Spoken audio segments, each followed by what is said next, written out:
Welcome back to DVC Weekly. This is episode 166. And my name is Jay Serpling. I'm the broker of Buy and Sell DVC. I'm here with Scott Ferrioli. I'm the owner of DVC-Rental.com and BuyandSellDVC.com. And it's April 10th, 2024, which means your 11th month window is March 10th, 2025. Book those spring break trips now with DVC-Rental. Let's go. When this episode ends, book them. Your 7th month window is November 10th, 2024, which means if you have not booked your Jersey week, let's get that booked. I'm just going to say that. You haven't booked Jersey week and you haven't booked for the wine and dine, you're possibly a little late. You better see if there's anything left right now. So when this episode ends, let's get to booking those reservations. I might have some Saratoga and some Old Key West, but it's probably not too much for that. That's a busy week with Jersey week and wine and dine. And as always, you can find DVC-Rental, DVCRENTAL.com. Remember the dash to save the cash. Buy and sell DVC.com. We're on Facebook. Of course, we're on YouTube. We're on Instagram, X, TikTok. I think Scott started some new trends on TikTok that he's responsible for out there. So look for those. And we're going to start on the buy and sell side of things. I don't have a lot today, so it could be a short and sweet episode. But what is the average cost of DVC? And this, of course, is speaking in terms of resale. Now, the answer, of course, is going to... That's broad. The answer, of course, is going to depend on the resorts. Well, a lot of times, like in 2000, like everyone just wants information in like 30 seconds. They don't want to do a deep dive into something for 45 minutes. We need more than 30 seconds because otherwise I can't carry it for that long. But people want like the information as fast as possible. Like it seems like back in, the 90s, people had more, they were more apt to go learn about Disney Vacation Club and spend up to 3 hours learning about Vacation Club. This is amazing idea and all this stuff. And now it's like, just feed me all the information in 25 minutes as fast as you possibly can. But if you are a SAP owner, sleep around points, not standard and poor's, which means that you buy at a certain resort and then you use those points at different resorts. For example, I have 2 properties at Saratoga Springs, one property at Alani, and I'm using those points mainly lately to stay at Vero Beach. So those would be sleep around points because I'm not using them to stay at Saratoga Springs. And of course, I'm not using them to stay at Saratoga Springs 7 to 11 months in advance. I forget. Did you name these sleep around points or you saw somebody else did that? Yeah, I mean, sleep. I never heard that term again. I know this is from weeks ago, the sleep around points. It just, every time you say it, it makes me laugh. It's just such a funny term. I love it. So if you're a sleep around owner and you buy 200 points at Saratoga Springs, it's roughly going to be $21,000. So you can get in at $21,000. Your annual dues are going to be $1,628 a year. And you have, if you've watched the episodes and you've watched the different, surveys that we've done, a huge chunk of owners are sleep around points owners. They go. I have a lot of sleep around points. That's what, a couple small ones that I like, as you know, a couple smaller contracts that I purposely buy for Animal Kingdom and Boardwalk to get those cheapest options. But the majority of my points, sleep arounds. And it's one of those things where, like, this is probably maybe going off topic a little bit, but if someone goes on vacation somewhere, like I usually ask them, was that the first time you've been there? Would you go to that place again? And there are some places where people say, it was a one and done, or no, our family goes there every year. So, keep that in mind. Like when Scott talks about all these different resorts and, like he's mentioned, doing Animal Kingdom and Boardwalk. So when he's talking about those places and I'm over here remaining quiet, I'm just thinking about all the memories I've had at Animal Kingdom and memories I've had at Boardwalk. But it's not like I have to go. He goes to Vero Beach and for 10 minutes, he just sits there looking at the light, just picturing Vero Beach with his family. But I don't, like to make those memories at Animal Kingdom, you don't necessarily have to buy points at Animal Kingdom. You can buy the points at Saratoga, stay at Animal Kingdom. To make the memories at the Boardwalk, you don't necessarily have to buy at the Boardwalk. You can get reservations there. So just, keep that in mind when you're looking at ownership. But the main point of today is the average cost of ownership, 200 points, currently $21,000, annual dues $1,628. I gave it to you in as short amount of time as I possibly could, and now we're on. Well, before we go on, Okay. I'll just add that the first contract I bought was Saratoga Springs. I stayed at a ton of the resorts, so I added on because I wanted more points. And the second resort I bought at was Saratoga Springs. Because again, the best bang for the buck option to get all those sleep around points. And then later on, I added on a smaller boardwalk and a small Animal Kingdom. And over the years, stuff's moved around. But first two contracts were both Saratoga Springs, several years apart, just because I loved having the option to go to all the different resorts. So again, majority of our points are Saratoga Springs, but again, I've only stayed there like twice. Not a bad resort at all. It's just there's so many other resorts that I like checking out, and other ones I do love my boardwalk and I do love my Animal Kingdom, and I've used those Saratoga points to stay wherever I've wanted over the years. And now we're on to the food review of the week. Come here, I'm gonna eat you! Get in my belly!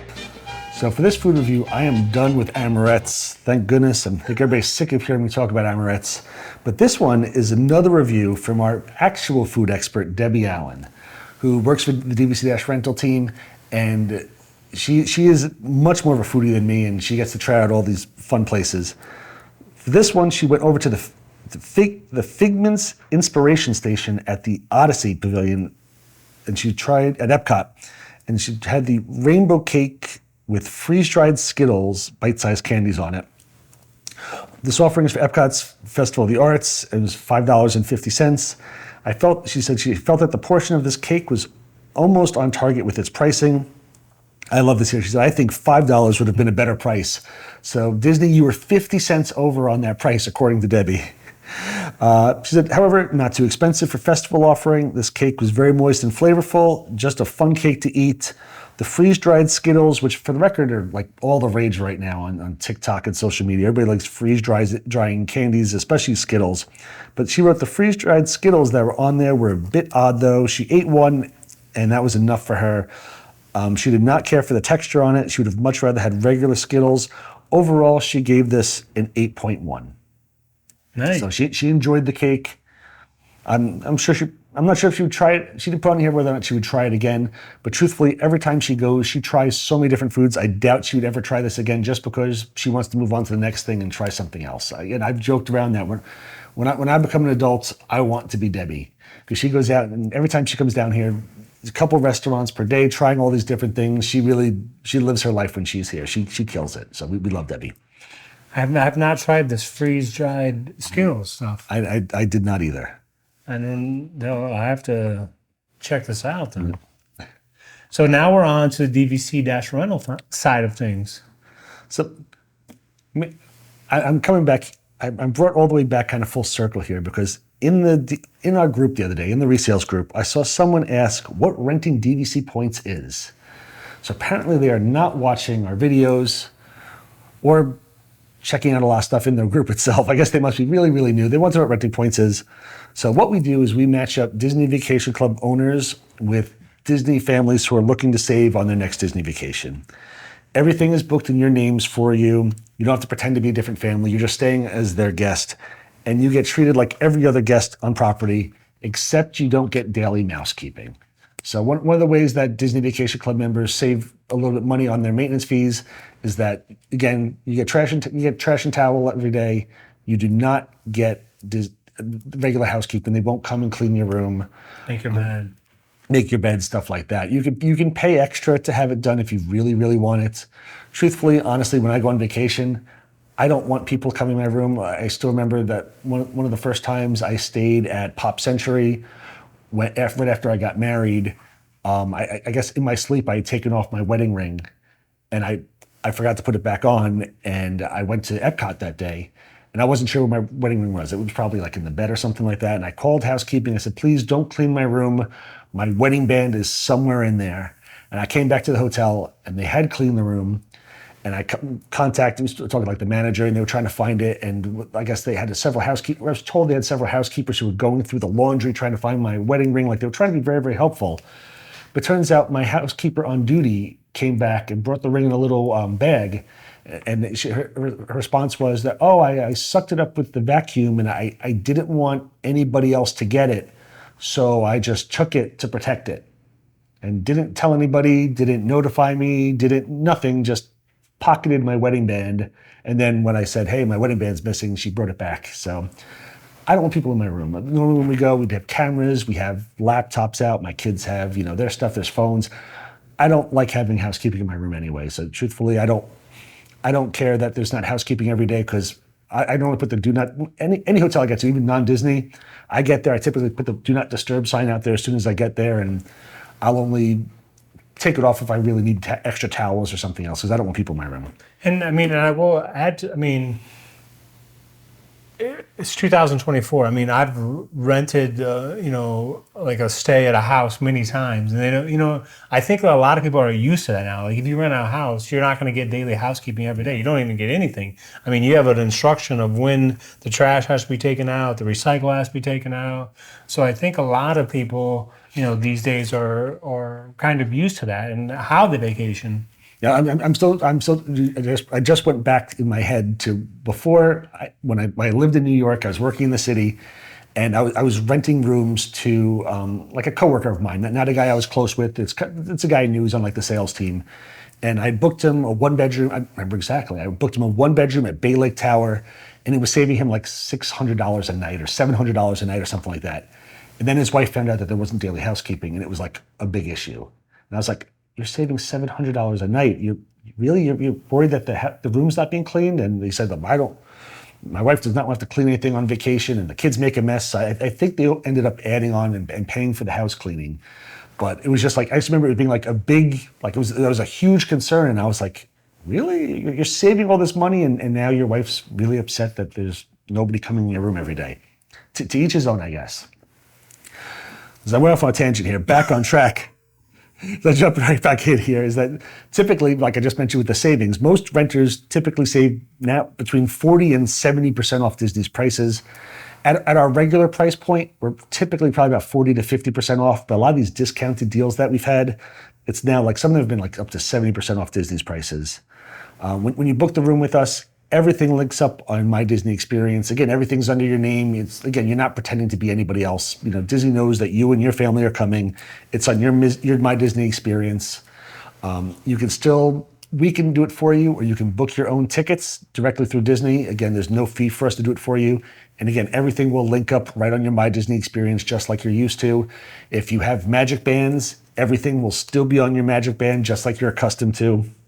And also, because you're staying at one of the deluxe Disney resorts, because with DVC, every one of these is the deluxe resorts, you do get the extra magic hours that Disney has. So, a couple days a week now. I'm not sure if it's every day. It might be every day still. But I think, or maybe it's just a couple. Disney, just at nighttime, will have extra magic hours that only deluxe people can get. I'm trying to think. I feel like sometimes I still might have a little bit in the morning. I know it used to be every morning or afternoon they had something.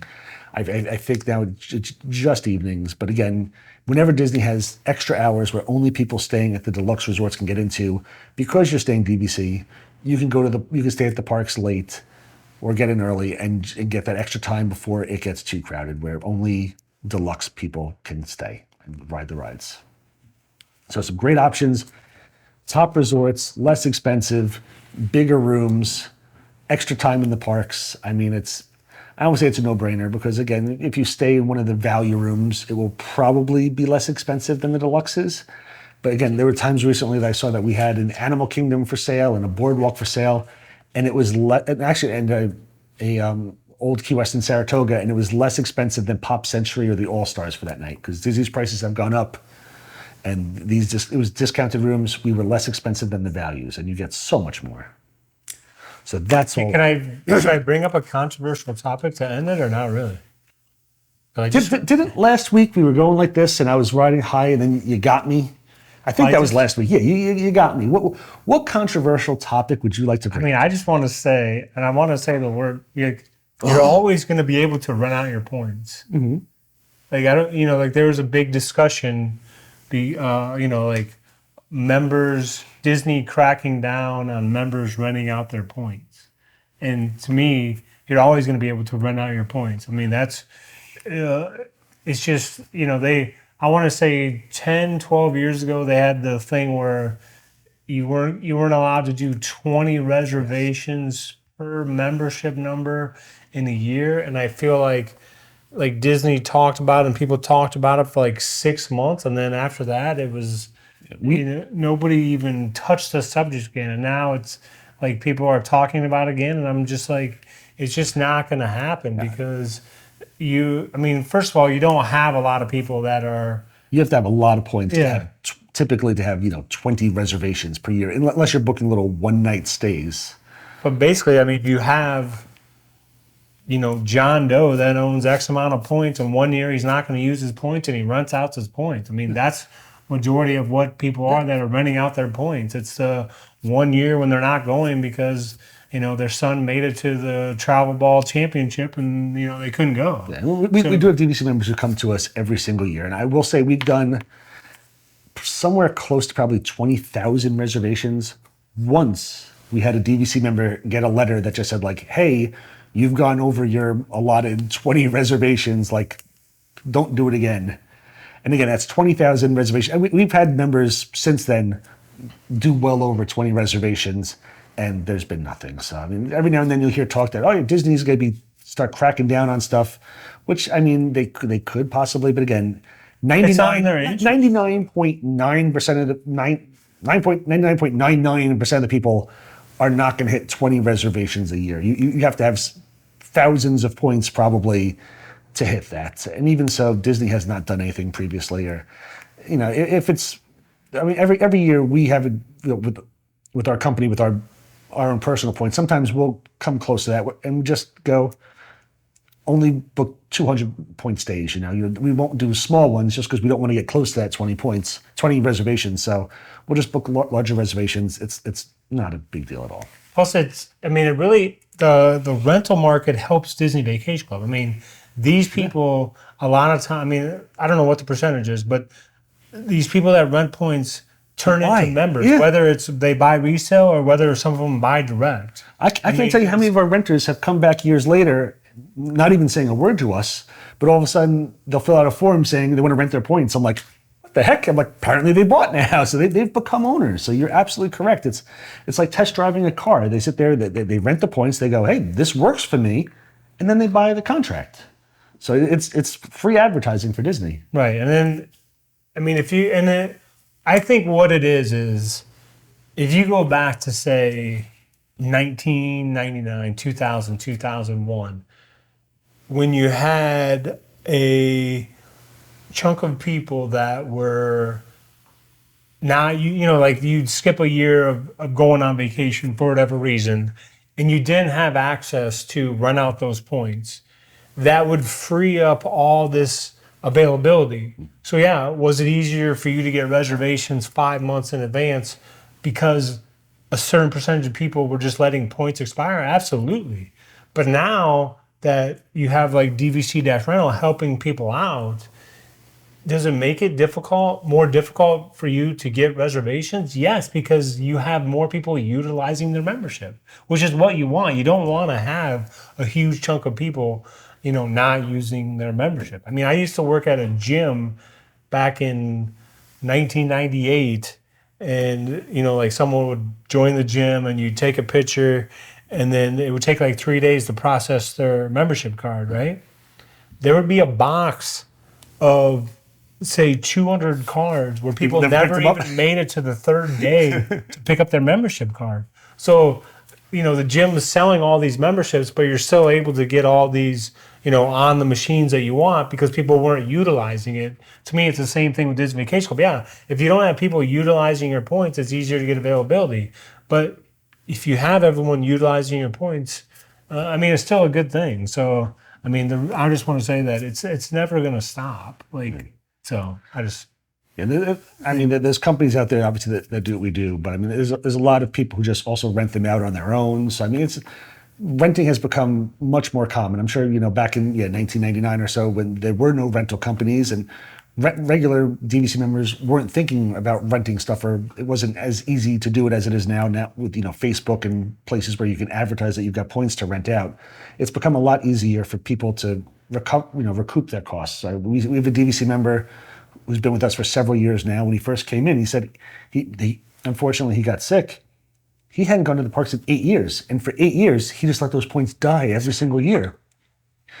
Now, I'm sitting there at the time going, "This is like 1,500 points, or probably more than 1,500 points." I'm going, this is thousands upon thousands of dollars that you just kind of let die over the years. Tens of thousands of dollars that luckily now he's able to recoup. But I was like, just at the time, it was just like, you've just lost. And he didn't realize. I just found out renting was a thing, and meanwhile he had lost. I don't remember how much we're charging back then, but I'll just say he lost $15,000 worth of his points just letting them expire every single year. And plus, it goes. He could have, by renting out those points, and you create magical memories for these other families. Yeah. Not to bring it all back to Kumbaya, but it's like you're creating, memories for these other families because you are renting out your points, and they're saving money, and they're going to places where circle of DVC. Yeah, they're going to places to eat where Debbie Allen eats, and they're saying, yeah, this should be $5. So it all works out well. And it's just, there's, maybe you've seen the rumor, these people, like, I feel like these people, I feel like someone tries to make a reservation, they don't get the reservation, and then they just go on someplace and say, complain. Yeah, they say Disney's going to stop all renters. So that's all. People sit there. What happens is you'll see them on message boards pop up, and then, or Facebook will say, and they'll go on there and say, I used to be able to book Beach Club at 6 months out. I just tried to book my reservation and it's not available. All these renters are ruining it for everybody. And it was like, you're looking at Beach Club 6 months from now. When in the world have you ever been able to get that? Was it 20-something years ago? Right. You're just like, people are just like out of touch.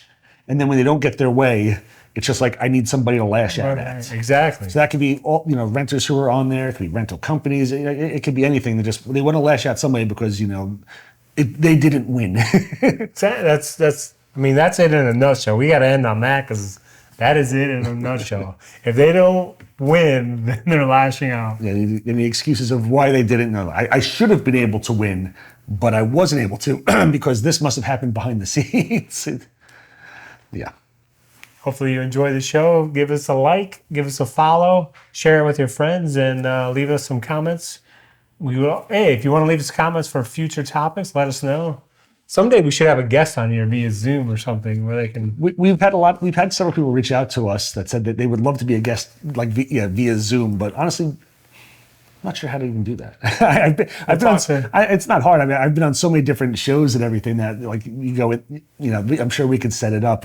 People are like, oh, we'll do it on Zoom, and I'm like, we're here together. It's just it's easier, but I'm sure we'll get some guests on there. We'll figure it out. It's not too hard. Thank you for watching. We appreciate you all. Have a great day.